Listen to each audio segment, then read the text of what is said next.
Sura 23, kufunua siri ya patakatifu. Maandiko ambayo yamekuwa msingi na kiini cha imani ya watu wa marejeo wa Adventista kuliko yote ni yale yasemayo, hata nyakati za jioni na asubuhi 2300 ndipo patakatifu patakapotakasika. Danieli sura ya 8 mstari wa 14. Usemi huu umekuwa ukijulikana sana miongoni mwa wale waliokuwa wakikutazamia kurudi kwake Bwana kuliko karibu, lakini Bwana hakutokea. Waumini walifahamu kuwa neno la Mungu halina kasoro. Ni lazima walivyoutafsiri unabii ndiko kuna makosa.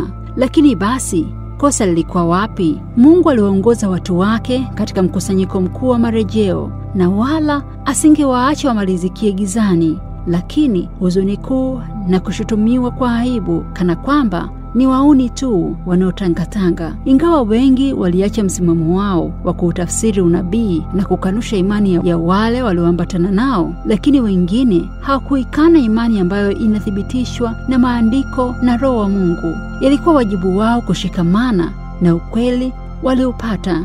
Walijifunza maandiko kwa bidii na kwa maombi ili wapate kugundua kosa lao, kwa kuwa kwa upande wa kuhesabu miaka ya unabii hawakuona kosa lolote.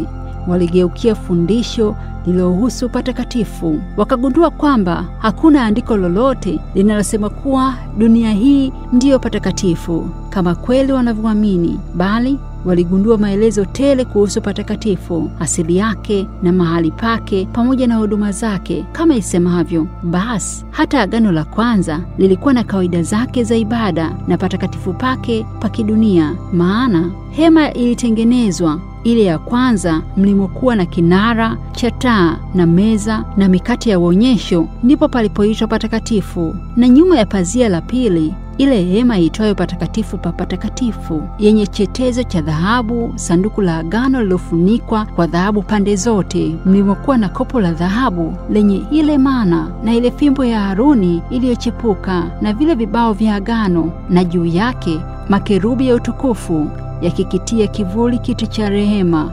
Basi hatuna nafasi sasa ya kueleza habari ya vitu hivi kimoja kimoja. Waibrania sura ya 9 mstari wa 1 mpaka wa 5. Patakatifu palikuwa ni hema iliyojengwa na Musa kwa agizo la Mungu, kwa mahali patakatifu pa kukaa Mungu, na wanifanyie patakatifu ili nipate kukaa kati yao. Kutoka sura ya 25 mstari wa 8. Hivyo ndivyo Musa alivyoagizwa, patakatifu na patakatifu pa patakatifu. Vyumba hivyo vilitengwa na pazia, na pazia kama hilo lilifunga mlango wa chumba cha kwanza. Patakatifu pa patakatifu mno. Katika patakatifu palikuwamo kinara cha taa upande wa kusini, pamoja na taa zake 7 zikiwaka mchana na usiku. Upande wa kaskazini ilikuwako meza ya mikate ya uonyesho. Mbele ya pazia linatenganisha patakatifu na patakatifu mno palikuwako madhabahu ya uvumba. Madhabahu hiyo ilikuwa ya dhahabu, ambamo uvumba ulifukizwa kila siku, moshi ukipaa pamoja na sala za Waisraeli mbele za Mungu. Katika patakatifu mno lilikuwamo sanduku lililonakishiwa kwa dhahabu, ambalo lilikuwa likitunza amri kuu za Mungu. Juu ya sanduku kulikuwako na kiti cha rehema kikikabiliwa na makerubi wawili walioumbwa kwa dhahabu. Katika chumba hiki wako kwa Mungu kulionekana daima kati ya makerubi. Baada ya Waibrania kukaa Kanani, hema takatifu ilibadilishwa na hekalu ilijengwa na Sulemani. Ingawa ilikuwa ni jengo la kudumu na kubwa, ilifanya kazi ile ile. Ilikuwa na mfano ule ule mpaka alipobomolewa siku za akina Danieli, mpaka maangamizo yake na Warumi katika mwaka 70 AD. Hii ndiyo hema takatifu duniani ambayo tunasoma habari zake katika Biblia, hema takatifu ya Agano la Kale. Lakini je, Agano Jipya haina hema takatifu? Msomaji na mtafuta ukweli akifungua kitabu cha Waebrania huona kuwa Agano Jipya au Agano la Pili huzungumzia katika maeneo hayo yaliyosemwa hapo kwanza. Msomaji na mtafuta ukweli akifungua kitabu cha Waebrania huona kuwa Agano Jipya au Agano la Pili huzungumzia katika maneno hayo yaliyosemwa hapo kwanza. Hata Agano la kwanza lilikuwa na kawaida zake na ibada na patakatifu pake pa kidunia. Tukigeukia kusoma sura iliyopita, twasoma basi katika hayo tunayosema, neno lililokuu ndilo hili: tunaye kuhani mkuu wa namna hii, aliyeketi mkono wa kuume wa kiti cha enzi cha ukuu mbinguni, mhudumu wa patakatifu na wa ile hema ya kweli ambayo Bwana aliiweka, wala si mwanadamu. Waebrania sura ya 8 mstari wa 1 na wa 2. Hapa ndipo inafunuliwa hema takatifu ya Agano Jipya. Hema takatifu ya Agano la kwanza ilifanywa na Musa, na hii sasa imefanywa na Bwana. Katika hema ya kwanza waliohudumu ni makuhani wa kidunia. Katika hii ya pili, Kristo kuhani wetu mkuu huhudumu akiwa upande wa mkono wa kuume wa Mungu. Hema moja ilikuwa duniani na nyingine iko mbinguni. Katika hii ya pili, Kristo kuhani wetu mkuu huhudumu akiwa upande wa mkono wa kuume wa Mungu. Hapo ndipo ilipofunuliwa hema takatifu ya Agano Jipya. Hema takatifu ya Agano ya kwanza ilifanywa na Musa. Hii ya sasa imefanywa na Bwana. Katika hema ya kwanza waliohudumu ni makuhani wa kidunia. Katika hii ya pili, Kristo kuhani wetu mkuu huhudumu akiwa upande wa mkono wa kuume wa Mungu. Hema moja ilikuwa duniani na nyingine iko mbinguni. Hema iliyojengwa na Musa ilijengwa na kielelezo kile kile cha ile ya mbinguni. Bwana aliagiza akisema, sawa sawa na hayo yote ni kuonyeshayo mfano wa maskani na mfano wa vyombo vyako vyote, ndivyo nitakavyofanya nawe. Angalia ya kwamba uvifanye kama mfano ulioonyeshwa mlimani. Hema ya kwanza ilikuwa mfano wa wakati ule ambamo ndani yake sadaka na kafara zilitolewa. Patakatifu pake mfano wa mambo ya mbinguni. Makuhani walihudumu kwa mfano na kivuli cha mambo ya mbinguni. Kristo hakuingia patakatifu palipotengenezwa kwa mikono, ndio mfano wa patakatifu halisi, lakini aliingia mbinguni hasa aonekani sasa usoni pa Mungu kwa ajili yetu. Kutoka sura ya 25 mstari wa 9 na wa 10. Waebrania sura ya 9 mstari wa 23, sura ya 8 mstari wa 5, sura ya 9 mstari wa 24. Hekalu la mbinguni ndilo asili ya hema lililojengwa na Musa akiwa mfano. Uzuri wa hema la duniani ulionyesha mfano wa utukufu wa hekalu la mbinguni, mahali ambapo Kristo anahudumu kwa ajili yetu mbele ya kiti cha enzi cha Mungu. Ukweli wa hekalu la mbinguni na wokovu wa mwanadamu ulifundishwa hasa kwa huduma zilizofanyika katika hema takatifu la hapa duniani. Vyumba viwili. Mahala patakatifu pa mbinguni palionyeshwa kwa njia ya vyumba viwili patakatifu pa duniani. Yohana alionyeshwa hekalu la Mungu mbinguni. Aliona taa 7 zikiwaka mbele ya kiti cha enzi. Alimuona malaika akiwa na chetezo cha dhahabu. Akapewa uvumba mwingi ili autie pamoja na maombi ya watakatifu wote juu ya madhabahu ya dhahabu iliyo mbele ya kiti cha enzi. Ufunuo sura ya 4 mstari wa 5 na sura ya 8 mstari wa 3. Hapa nabii aliona chumba cha kwanza, yaani patakatifu pa mbinguni. Huko aliona taa 7 na madhabahu ya dhahabu ambayo ni kama vile ya hema takatifu ya duniani, yaani kinara cha taa na madhabahu ya uvumba. Tena kisha hekalu la Mungu lilionekana mbinguni likafunguliwa na sanduku la agano la kale, na sanduku la agano lake likaonekana ndani ya hekalu lake. Sanduku hili lilionekana ndani katika hema takatifu ya dunia, ni ndani ya patakatifu mno mlimokuwa na sanduku la amri za Mungu. Ufunuo sura ya 11 mstari wa 19. Kwa hiyo wale wanaojifunza habari hizi wanapata ushahidi wa Biblia kwa kuna hema takatifu huko mbinguni. Yohana asema kuwa aliliona huko mbinguni katika hekalu la mbinguni. Huko katika patakatifu mno kuna sheria ya Mungu. Sanduku linatunza sheria ya Mungu, limefunikwa na kiti cha rehema ambapo Kristo anaombea kwa ajili ya damu yake, akitushughulikia sisi wenye dhambi wa dunia yetu. Hizi haki na rehema hukutana katika mpango wa wokovu. Muungano huu huistaajabisha mbingu kabisa, yaani haki na rehema hukutana. Hii ndiyo siri ya rehema ambayo malaika hupenda kuchungulia, kwamba Mungu anaweza kuwa mwenye haki wakati akihesabia mwenye dhambi atubuye haki, na kwamba Kristo aliwaza kushuka chini kabisa na kuwania watu kutoka katika uharibifu na kuwavika vazi la haki yake mwenyewe. Kazi ya Kristo kama mtetezi au mwombezi wa wanadamu inaonyeshwa hivi katika Zekaria: naye atalijenga hekalu la Bwana, naye atauchukua huo utukufu, ataketi akimiliki katika kiti chake cha enzi, na shauri la amani litakuwa kati ya hawa wawili. Zakaria sura ya 6 mstari wa 12 na wa 23. Atalijenga hekalu la Bwana. Kristo ndiye msingi na mjenzi wa kanisa la Mungu. Anakuwa hivyo kwa ajili ya kafara yake na maombezi yake. Naye ndio Kristo mwenyewe, ndiye jiwe la pembeni. Katika yeye jengo lote linaunganishwa vyema na kukua hata liwe hekalu takatifu katika Bwana. Wa Efeso sura ya 2 mstari wa 20 na 21. Kwake yeye aliyetupenda na kutuosha dhambi zetu katika damu yake, utukufu na ukuu una yeye hata milele na milele. Amina. Ufunuo sura ya 1 mstari wa 5 na wa 6.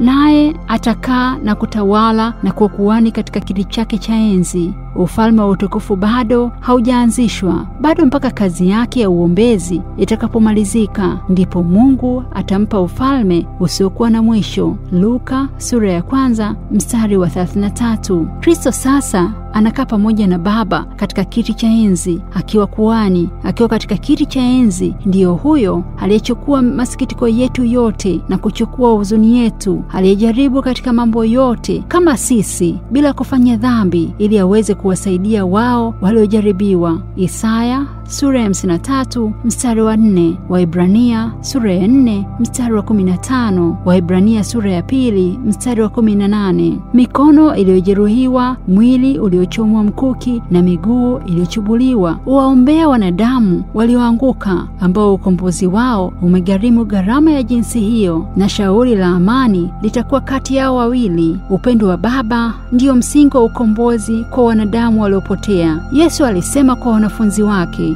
Baba mwenyewe aliwapenda ninyi, kwa maana jinsi hii Mungu aliupenda ulimwengu hata akamtoa mwanawe pekee. Yohana sura ya 16 mstari wa 27 na Wakorintho 2 sura ya 5 mstari wa 19. Yohana sura ya 3 mstari wa 16. Siri ya hema takatifu yadhihirika. Hema takatifu ya kweli iliyoko mbinguni ndiyo hema takatifu ya Agano Jipya. Kristo alipokufa, huduma ambazo zilikuwa kivuli tu zilikoma. Ilipotimizwa kama ilivyoamriwa, patakatifu panapotajwa lazima pawe pale pahusupo Agano Jipya. Hivyo basi, unabii unaposema hata nyakati za jioni na asubuhi 2300 ndipo patakatifu patakapotakaswa, huzungumzia patakatifu pa mbinguni. Lakini kutakaswa kwa patakatifu humaanisha nini? Je, inawezekana kuwa ni kitu mbinguni kinachohitajika kutakaswa? Katika Waebrania 9,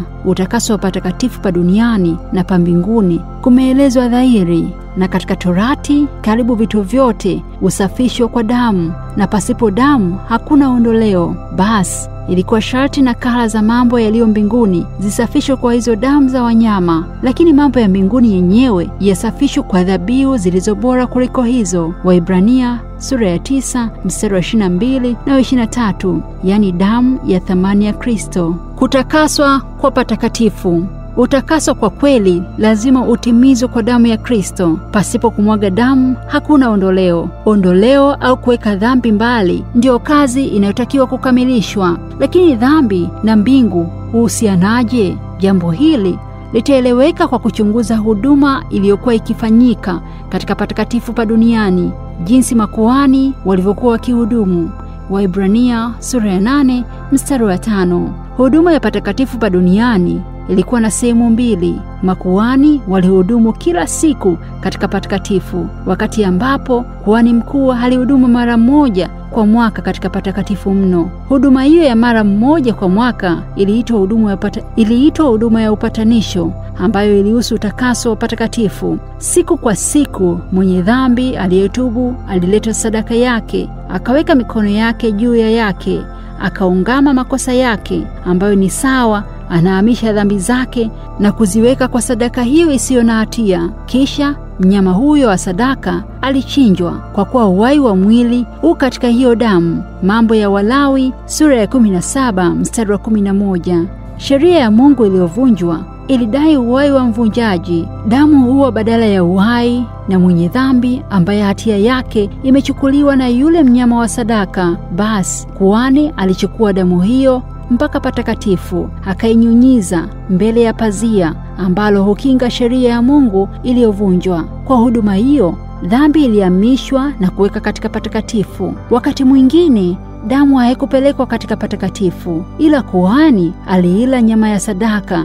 Mambo yote mawili, yani kunyunyiza damu na kula nyama, yalifananisha jambo moja tu, ndio kuihamisha hatia kutoka katika mwenye hatia na kuiweka katika patakatifu. Kazi hiyo iliendelea mwaka mzima. Dhambi za Waisraeli zilihamishwa namna hiyo na kuwekwa katika patakatifu, na hiyo ilikuwa kazi ya lazima ya kuhamisha dhambi zao. Sikukuu ya upatanisho.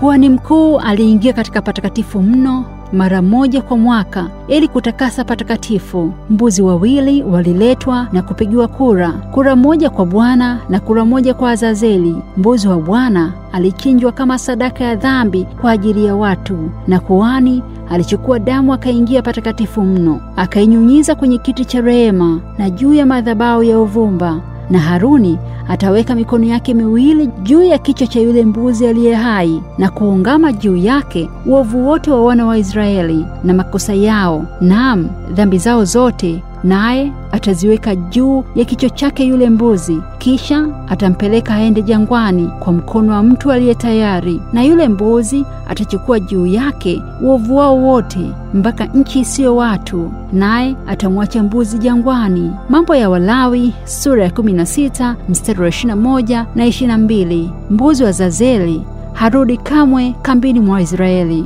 Huduma hiyo ilikusudiwa kuwaonyesha Waisraeli utakatifu wa Mungu na jinsi anavyoichukia dhambi. Kila mtu alitakiwa kujitakasa kwa njia ya kujichunguza. Wakati huduma hii inapokuwa ikiendeshwa, kazi zote na shughuli ziliachwa kabisa, na Waisraeli walitumia siku hiyo katika ibada na maombi, hali wakifunga na kujipeleleza mioyo yao na kuungama. Damu ya kafara ilikubaliwa baada ya mwenye dhambi kufa, lakini hatia ya dhambi haikufutwa kwa njia ya damu ya mnyama, ila ilihamishwa mpaka katika patakatifu. Kule kutoa damu kwenye dhambi, alikiri madaraka ya sheria, akaungama kuwa amevunja sheria, na akaamini na kuonyesha imani juu ya mkombozi atakayekuja, ambaye anafananishwa kwa mfano wa huduma hiyo. Walakini alikuwa hajafunguliwa kabisa atokane na hukumu ya kuvunja sheria. Siku ya upatanisho, kuhani mkuu akisha kupokea sadaka ya watu, aliingia patakatifu mno. Alinyunyizia damu ya sadaka hiyo juu ya kiti cha rehema moja kwa moja kwenye sheria ili kuidhinisha kwa kule kuvunja kwake. Halafu kama mwombezi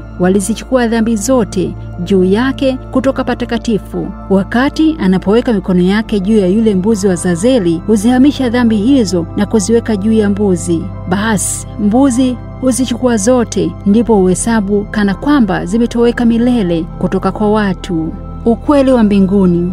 Yale yaliyofanyika katika huduma ya patakatifu pa duniani, ambapo palikuwa na kivuli cha yale ya mbinguni, ndivyo yalifanyika mbinguni, ambako ndiko jambo halisi. Katika patakatifu pa huko, Mwokozi wetu baada ya kufufuka kwake na kupaa mbinguni na kuanza kazi yake kama kuhani mkuu, kwa sababu Kristo hakuingia katika patakatifu palipofanyika kwa mikono, ndio mfano wa patakatifu halisi, bali aliingia mbinguni hasa aonekane sasa usoni pa Mungu kwa ajili yetu. Waibrania sura ya 9 mstari wa 24. Huduma ya kuhani ilikuwa ikifanyika katika chumba cha kwanza cha patakatifu. Ni mfano wa huduma ya Kristo iliyoanza mbinguni baada ya kupaa kwake. Kuhani katika huduma yake ya kila siku alileta damu ya sadaka mbele za Mungu, ambayo ni sadaka ya dhambi, pamoja na uvumba uliopaa juu, pamoja na sala za watakatifu, yaani wa Israeli. Vivyo hivyo Kristo aliombea damu yake mbele za Baba kwa ajili ya wenye dhambi na kuweka harufu njema ya haki yenye mwenyewe mbele za Baba, sala za wenye kutubu makosa yao. Hiyo ilikuwa huduma iliyokuwa ikifanyika katika patakatifu katika mbinguni. Hapo imani ya wanafunzi ilimfuata alipopaa juu. Hapo matumaini yao yaliimarika. Tumaini tulilonalo kama nanga ya rohoni, ambalo ni la hakika lililoko imara, yaingiayo hata mle mlimo ndani ya pazia. Vivyo hivyo Kristo aliombea damu yake mbele ya Baba kwa ajili ya wenye dhambi na kuweka harufu njema ya haki ya mwenyewe mbele za Baba, sala za wenye kutubu makosa yao. Hiyo ilikuwa huduma iliyokuwa ikifanyika katika patakatifu katika mbingu. Hapo imani ya wanafunzi ilimfuata alipopaa juu. Hapo matumaini yao yaliimarika. Tumaini tulilonalo kama nanga ya rohoni, ambalo ni la hakika lililo imara, yaingiayo hata mle mlimo ndani ya pazia alimoingia Yesu kwa ajili yetu. Mtangulizi wetu amekuwa kuhani mkuu hata milele, wala si kwa damu ya mbuzi na ndama, bali kwa damu yake mwenyewe. Aliingia mara moja tu katika patakatifu, akaishia kupata ukombozi wa milele. Waebrania sura ya 6 mstari wa 19, 20 na sura ya 9 mstari wa 12. Kwa muda wa karne 18 kazi hiyo imekuwa ikifanyika mbinguni katika chumba cha kwanza cha patakatifu. Damu ya Kristo imeleta msamaha wa dhambi na kibali cha Baba cha kuwakubali wenye kutubu, walakini dhambi zao bado zingali katika vitabu. Kama katika mfano ulivyo, kuna siku ya upatanisho kwa mwaka, vivyo hivyo kazi ya Kristo kwa ajili ya wanadamu haikamiliki mpaka kazi ya kulipa au kafara ya malipo ifanyike. Kazi hiyo ni kuziondoa dhambi katika patakatifu. Hili ilianza katika siku 2300 zilipomalizika. Wakati huo kuhani wetu mkuu aliingia katika patakatifu mno ili kutakasa patakatifu. Kazi ya hukumu. Katika Agano Jipya, dhambi za watu wenye kutubu huwekwa juu ya Kristo na kuhamishwa mpaka katika patakatifu pa mbinguni. Na jinsi ilivyokuwa katika patakatifu pa duniani, dhambi zilikuwa zikihamishwa kutoka patakatifu ili kukamilisha kazi. Halikadhalika na kutakasa patakatifu pa mbinguni patakamilika kwa njia hiyo hiyo na kuhamisha dhambi kutoka vitabuni. Kazi hii itakuwa kuangalia vitabu na kupima kuona ni nani ametubu kiukweli na kuwa na imani kwa Kristo ili afaidike kulipiwa adhabu yake na dhabihu ya Kristo. Kutakaswa kwa patakatifu basi ni kazi ya uchunguzi, kazi ya hukumu, kuona kuwa ni nani anastahili kupata uzima na ni nani hastahili. Kazi hii itafanyika kabla ya kuja kwa Kristo, maana ajapo atakuja na ujira wake kumlipa kila mtu kama kazi yake itakavyokuwa. Ufunuo sura 22 mstari wa 12. Hivyo wale wanaofuata unabii unavyoeleza waliona kuwa baada ya Kristo kuja duniani mwisho wa siku 2003, yaani mwaka 1844, aliingia katika patakatifu pa patakatifu duniani ili kumaliza kazi yake ya uombezi na malipo ya adhabu kwa ajili ya dhambi kabla ya kuja kwake duniani. Kristo akimaliza kuondoa dhambi za watu wake kutoka patakatifu pa mbinguni, mwishoni mwa kazi yake ataziweka zote juu ya Shetani atakayepata adhabu ya mwisho. Mbuzi wa Azazeli alipelekwa porini na kuachwa huko. Halikadhalika Shetani naye atatengwa mbali na Mungu milele, wala asionekane tena kwa watu wa Mungu, naye ataangamizwa kabisa, wala hatasalia na aina yoyote ya kumbukumbu. Wakati huo dhambi pia na wenye dhambi wataangamizwa milele.